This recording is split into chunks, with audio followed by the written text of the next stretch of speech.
Good morning दोस्तों। तो मैं आपको एक्सप्लेन करने वाला हूँ कि अगला टॉपिक जो हमारा केमिस्ट्री का है आइसोमेरिज्म। ठीक है। तो दोस्तों आइसोमेरिज्म क्या होता है? आइसोमेरिज्म आइसोमर्स ऐसे कंपाउंड होते हैं जिनका मॉलिक्यूलर फार्मूला सेम होता है, लेकिन जो स्ट्रक्चरल फार्मूला होता है वो डिफरेंट होता है। इसका मतलब ये हुआ कि मॉलिक्यूलर फार्मूला सेम है, यानी कि उसमें कंपाउंड में जो मॉलिक्यूल्स रहेंगे, फॉर एग्जांपल ये C5H12 है, तो इसमें कौन से मॉलिक्यूल्स है? कार्बन्स है, हाइड्रोजन है। तो ये जो मॉलिक्यूल है ये सेम रहेंगे, लेकिन इसका जो स्ट्रक्चर ये मैं नीचे निकाला ये क्या रहेगा? डिफरेंट रहेगा। जबकि फार्मूला उसका कंपाउंड का सेम रहेगा, लेकिन जो स्ट्रक्चर है वो अलग अलग तरीके से बनाएंगे। ठीक है। तो आइसोमर्स क्या होते हैं? आइसोमर्स ऐसे कंपाउंड होते हैं जिनका मॉलिक्यूलर फार्मूला सेम होता है और स्ट्रक्चरल फार्मूला डिफरेंट होता है। The compounds having same molecular formula but different structural formula, such compounds are known as isomers and this property is known as isomerism. इस प्रॉपर्टी को हम क्या बोलते हैं? आइसोमेरिज्म। फॉर एग्जाम्पल, अब मैंने पेंटेन का एग्जाम्पल लिया है। ठीक है। अल्केन है ये वाला। ठीक है। सबसे पहले देख लेना कि पेंटेन क्या है। C5H12 कौन से फार्मूले को फॉलो करता है? CnH2n+2। इसकी वजह से इसका नाम पेंटेन है, क्योंकि 5 कार्बन है और 12 हाइड्रोजन है। तो AN लगा है, इसका मतलब ये अल्केन है, सिंगल बॉन्डेड कंपाउंड है जिसमें 5 कार्बन एटम है और सिंगल बॉन्डेड है AN। ठीक है। तो हम आपके ख्याल में, आपके दिमाग में सवाल आया होगा कि हम पेंटेन के एग्जाम्पल क्यों ले रहे हैं। तो दोस्तों पेंटेन का एग्जाम्पल हम इसीलिए ले रहे हैं क्योंकि इसका जो 5 कार्बन्स होंगे तब हम उसके अलग अलग अरेंजमेंट कर सकते हैं। अगर 4 ही होंगे तो उसको हम डिस्ट्रीब्यूट नहीं कर सकते, आगे की प्रॉपर्टीज़ हम उस पर अप्लाई नहीं कर सकते। जैसे जैसे आगे बढ़ूंगा मैं आपको एक्सप्लेन करते रहूँगा कि क्या होता है, इसकी प्रॉपर्टीज़ कैसी होती है। इसकी वजह से आप इतना ख्याल रखो कि बेस्ट एग्जाम्पल हम आइसोमेरिज्म का शुरुआत होता है पेंटेन से। ठीक है।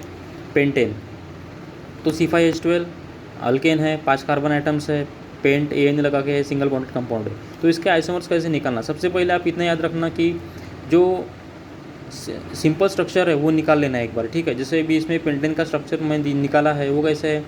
5 कार्बन आइटम्स लगे एक लाइन में और उसको हाइड्रोजन जोड़ दिए। बहुत ही सिंपल है। एक कार्बन को 4 हाइड्रोजन लगते हैं, लेकिन कार्बन कार्बन का बॉन्ड बन गया ये दोनों में, इसकी वजह से एक इधर लग गया, 3 ही बचेंगे। ठीक है। अभी इधर एक कार्बन इधर भी शेयर किया, इधर भी शेयर किया, तो बीच वाले कार्बन के पास कितने बचे? 2 बचे, क्योंकि 2 पहले ही शेयर कर चुका है 2 कार्बन के साथ, तो 2 हाइड्रोजन। ऐसे करके मैंने ये C5H12 पेंटेन कंपाउंड बना दिया। हम इसको N पेंटेन भी बोलते हैं। ठीक है। N पेंटेन नॉर्मल पेंटेन, जिसमें ना कोई चेन है ना कोई प्रॉपर्टी लग रही है, सादा है बिल्कुल। 5 कार्बन आइटम्स है, 12 हाइड्रोजन्स लगे हैं। ठीक है। उसके बाद हम अलग एग्जांपल देखेंगे, मतलब वही एग्जांपल है पेंटेन, लेकिन उसका अलग स्ट्रक्चर देखेंगे। ठीक है। इधर भी आप गिन सकते हैं कि कितने हाइड्रोजन लगे। ठीक है। 3 3 6 7 8 9 10 11 12। पर हाइड्रोजन बदले क्या, कार्बन बदले क्या? कार्बन 1 2 3 4 5। हाइड्रोजन भी ना बदले, कार्बन भी ना बदले, लेकिन स्ट्रक्चर बदला। ये ऊपर का अगर आप स्ट्रक्चर देखोगे और अगर नीचे का स्ट्रक्चर देखोगे तो आपको डिफरेंट लग रहा है, जबकि मॉलिक्यूल्स दोनों इसमें सेम ही है। कार्बन 5 है, हाइड्रोजन 12 है, सेम ही है, लेकिन जो उसका जो स्ट्रक्चरल फार्मूला है वो अलग नज़र दिखाई दे रहा है। ठीक है। तो CH3 CH CH3 CH2 CH3। ठीक है। दिख रहा है आपको सब क्लियर? तो ये जो CH3 है और ये CH है और ये CH3, इस ऐसे अगर चेन किसी कंपाउंड में नज़र आती है तो हम इसे आइसो बोलते हैं। ठीक है। CH3 CH CH3, अगर किसी भी कंपाउंड में ऐसी बॉन्डिंग दिखाई दी तो हम उसको आइसो बोलते हैं। ठीक है। इसी वजह से मैंने इसका नाम ब्रैकेट में आइसोपेंटेन लिखा है। अगर आपको दिखाई दे रहा होगा तो ये देखो आइसोपेंटेन। ठीक है। क्यों लिखा? क्योंकि CH3 CH CH3 ये पेंटेन ही नहीं, किसी भी अगर कंपाउंड में आपको ये नज़र आता है कि CH3 CH और CH3 ऐसी अगर ब्रांच दिखती है कंपाउंड में तो आप उसको आइसो लिख सकते हैं। ठीक है। उसके आगे आइसो लगा देना और जो कंपाउंड का नाम है वो लिख लेना, आइसोपेंटेन। ठीक है। ये उसका जनरल कॉमन नेम हो गया, जनरल नेम हो गया। लेकिन अगर इसका स्टैंडर्ड नेम लिखेंगे तो क्या रहेगा? तो IUPAC नोमेनक्लेचर के अनुसार अगर आपको पता होगा तो ऐसे नंबर पे जो जिस कार्बन पे ब्रांच लगी हुई है उसका सबसे कम नंबर आना चाहिए। ठीक है। अभी 1 2 3 इधर से तीसरा आ रहा है, लेकिन इधर से दूसरा आ रहा है 1 और 2, तो हम क्या कंसिडर करेंगे? 2 कंसिडर करेंगे, क्योंकि IUPAC का जो नोमेनक्लेचर है वो क्या बोलता है कि कम से कम ऐसा कार्बन ढूंढो जिसको ब्रांचिंग कम से कम कार्बन पे लगी हो। ठीक है। समझ में आ रहा है? तो CH3 CH CH3 second carbon इधर से आता है और इधर से थर्ड कार्बन आता है, तो सेकंड कंसिडर करना। ठीक है। कम नंबर कंसिडर करना। तो 2 मिथाइल ब्यूटेन लिखा मैंने। तो 2 मिथाइल ब्यूटेन क्यों लिखा? ये तो कंपाउंड पेंटेन था, लेकिन IUPAC नोमेनक्लेचर के अनुसार ये जो 1 2 3 4 लॉन्गेस्ट चेन सिलेक्ट करनी, उसके बाद लॉन्गेस्ट चेन में क्या है, सिंगल बॉन्डेड कंपाउंड है, 1 2 3 4 4 कार्बन है। ब्यूटेन, ब्यूट के लिए हम 4 लिखते हैं, ठीक है, इतना याद रखना, ब्यूट के लिए 4 लिखते हैं, इसकी वजह से ब्यूटेन लिख लिया, सिंगल बॉन्डेड कंपाउंड इसलिए ए नहीं लगा दिया, ब्यूटेन। अब बचा सवाल हम ब्रांच को कैसे रिप्रेजेंट करेंगे या फिर कैसे पहचानेंगे, क्या कैसे लिखेंगे उसको। तो सेकंड नंबर के कार्बन को कौन सा ग्रुप लगा है, इसको रेडिकल बोलते हैं। ये जो CH3 दिखाई दे रहा है ना आपको, इसको हम रेडिकल बोलते हैं। कौन सा भी रेडिकल लग सकता है, C2H5, C3H7, ऐसे कौन सा भी रेडिकल जो है लग सकता है, लेकिन यहाँ पे मिथाइल लगा हुआ है CH3, इसको हम रेडिकल बोलते हैं, मिथिल रेडिकल। तो 2 मिथाइल ब्यूटेन, ठीक है। और जो नंबर है और जो नाम है उसके बीच में हाइफन दे देना, बीच वाली जो आपको हॉरिजॉन्टल लाइन दिख रही वो लगा देना, बहुत ही सिंपल है, 2 मिथाइल ब्यूटेन। फिर तीसरा स्ट्रक्चर आता है, तीसरे स्ट्रक्चर में आपको क्या दिखाई दे रहा, तीसरे स्ट्रक्चर में CH3 तीन ही कार्बन है भी एक चेन में, ठीक है। ऐसी भी चेन कंसिडर कर सकते 3 ही कार्बन है, और ऐसी भी चेन कंसिडर कर 3 ही कार्बन है, ठीक है। तो हमको जैसे सिंपल जाता है वैसे लेना, अभी स्ट्रेट चेन ले लेना, CH3 अभी इधर सिर्फ क्यों एक ही कार्बन है, इसको हाइड्रोजन कुछ भी नहीं है, तो क्यों नहीं लगे, पहले ये 4 बॉन्ड कार्बन के साथ बना चुका है, देखो 1 2 3 4, इसकी वजह से अभी इसको डोनेट जो करने की कैपेसिटी है वो कुछ भी नहीं है, पहले ही 4 इलेक्ट्रॉन शेयर कर चुका है, ठीक है। तो इसको कुछ भी नहीं लगेगा, एक भी हाइड्रोजन नहीं लगा, ठीक है, क्योंकि कार्बन के साथ बॉन्ड बना लिया। तो CH3 रेडिकल 4 लगे हुए हैं। अगर CH3 ठीक है, एक कार्बन को अगर 2 मिथिल रेडिकल लगे होंगे ऐसे, तो हम उसको नियो बोलते, ठीक है, नियो। एक लगा होगा CH3 CH CH3, ऐसी ब्रांचिंग होंगी तो आइसो। और अगर CH3 CH3 एक कार्बन को 2 मिथिल रेडिकल लगे होंगे तो उसको हम क्या बोलते हैं, नियो। और कंपाउंड का नाम लिख लेना है पेंटेन, ठीक है, नियो पेंटेन, क्योंकि 1 2 3 4 5 कार्बन है, ठीक है। तो अभी ब्रांचिंग कैसी लिखने की इसकी, तो सेकंड 1 2 3, इधर से भी 1 2 3 बीच में लगा हुआ है, सेकंड ही नंबर आ रहा है इस कार्बन का, तो सेकंड नंबर कंसिडर कर लो, ठीक है। लेकिन कितने रेडिकल लगे मिथिल के, 2, एक ऊपर एक नीचे, तो 2 डाई मिथाइल। इधर क्यों नहीं लिखा डाई मिथाइल, क्योंकि एक ही मिथिल रेडिकल था ऊपर CH3, लेकिन इधर 2 है तो डाई लिखना पड़ेगा, डाई मिथिल प्रोपेन। इसकी वजह से आगे वाला अगर पढ़ेगा तो उसको समझ में आएगा, और IUPAC नोमेनक्लेचर के अनुसार हम जल्दी से कंपाउंड को गैस कर सकते और लिख भी सकते। It is easy way of recognising the compounds and their properties भी हम ध्यान में रख सकते हैं उस कंपाउंड्स के, बहुत ही एक ईजी तरीका है, आसान तरीका है, ठीक है। तो ये हो गया सब आइसोमर्स के बारे में।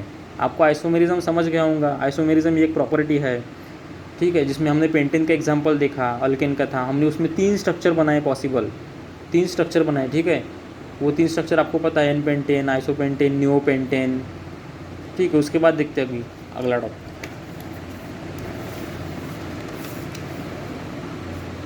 तो हाँ, तो उसके बाद क्या है, उसके बाद हमको कंपाउंड का आगे का देखेंगे, ठीक है, थोड़ा आगे जाते हैं हम और आगे का देखते हैं। तो दोस्तों उसके बाद आता है, उसके बाद देख लो आप क्या है, तो ठीक है, क्लियरिटी, हाँ अब आपको क्लियर दिखाई दे रहा है। तो सबसे पहले मैंने ये आपको समझ में नहीं आएगा कि ये क्या निकला, कुछ भलता ही दिख रहा है, ठीक है, लेकिन बहुत ही आसान है, मैं आपको समझा देता हूँ क्या होता है। तो इतना याद रखना है, देखो C सिंगल बॉन्ड C लिखा है, यहाँ पे डबल बॉन्ड C लिखा है, और यहाँ पे ट्रिपल बॉन्ड C लिखा है, ठीक है। तो सिंगल बॉन्ड C, ये जो सिंगल बॉन्ड रहता है ना 2 कार्बन के बीच में, इसको हम सिग्मा बॉन्ड बोलते हैं, ठीक है। और ये जो दूसरा कार्बन है ना, और सॉरी दूसरा जो बॉन्ड है ना, 2 बॉन्ड है, तो इसमें से एक स्ट्रॉन्ग बॉन्ड रहता है और एक वीक बॉन्ड रहता है, ठीक है, इसको हम पाई बॉन्ड बोलते हैं।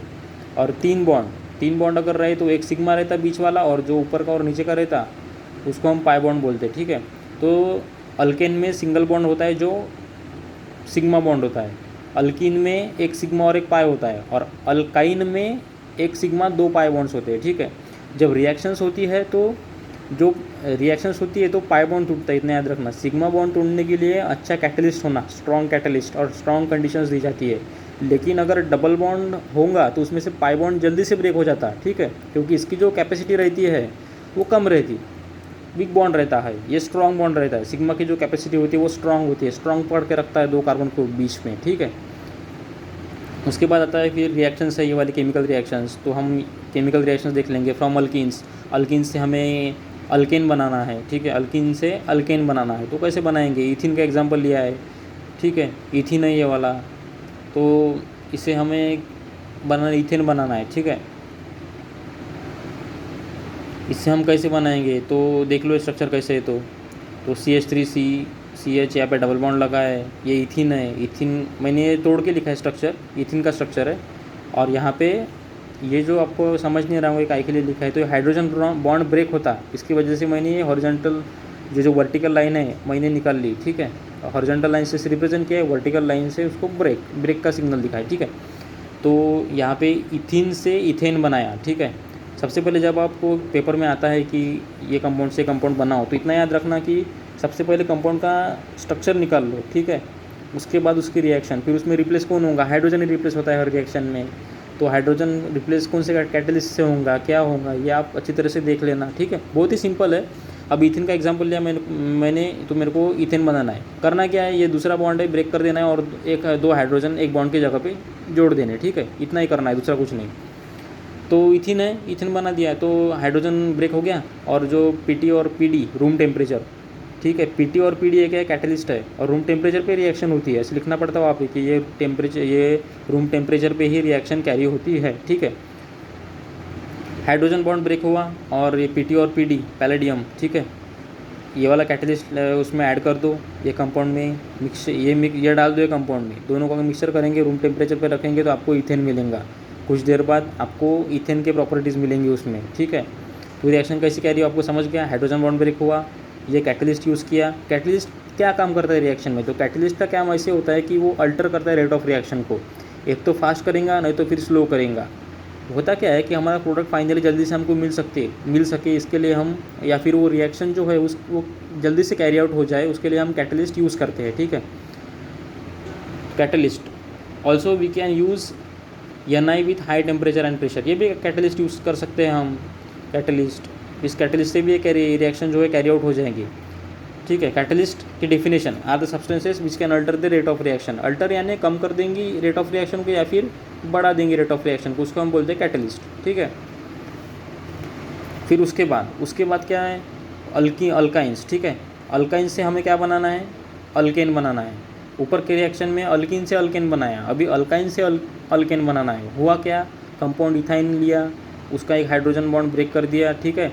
PT और PD रूम टेम्परेचर पे वही रिएक्शन, वही कैटलिस्ट, सिर्फ कंपाउंड चेंज हुए, ठीक है। इथाइन था इथाइन हो गया और इधर इथेन बन गया, प्रोडक्ट वही बना ऊपर दोनों रिएक्शन में, ठीक है। लेकिन इधर अल्काइन से बना और ऊपर अल्किन से बना, इतना याद रखना, ठीक है।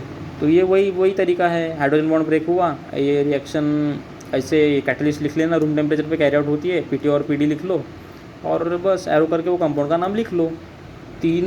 तीन बॉन्ड थे, 2 बॉन्ड ब्रेक करने हैं, 2 बॉन्ड की जगह पे हाइड्रोजन बढ़ जाएंगे, दूसरा कुछ नहीं, ठीक है।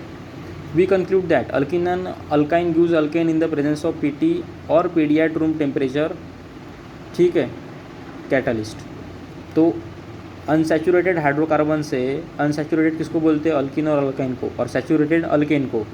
तो अनसैचुरेटेड से हमें सैचुरेटेड बनाना था, मतलब अल्किन एंड अल्काइन से अल्केन बनाना था। तो हमने PT और PD की मदद ली कैटलिस्ट के समान और रूम टेम्परेचर पे रिएक्शन कैरी आउट की, जिसकी वजह से हमें अल्केन मिल गया, ठीक है। दोनों इसमें हमने 2 कार्बन का एग्जाम्पल लिया था, 2 कार्बन हमको मिल गए, इथेन और इथेन सेकंड रिएक्शन में, ठीक है। तो उसके बाद हम आगे का देखते हैं।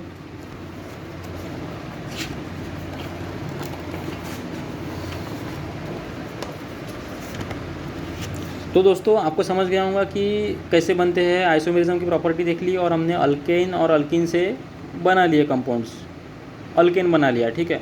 और अगले टॉपिक में मैं आपको एक्सप्लेन कर दूंगा कि अल्किल हैलाइड से कैसे बनाना अल्केन्स को, ठीक है। या हम आगे के